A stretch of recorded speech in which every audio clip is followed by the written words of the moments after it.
Today is April 2, Tuesday. It's my day off. So, ako'y maghuwat. Hatod og huwat ni Josh sa school. Hindi na siya magpakugos ni tatay.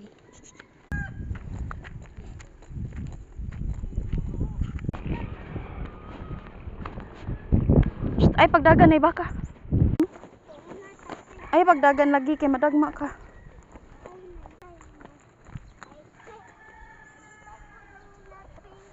Huh?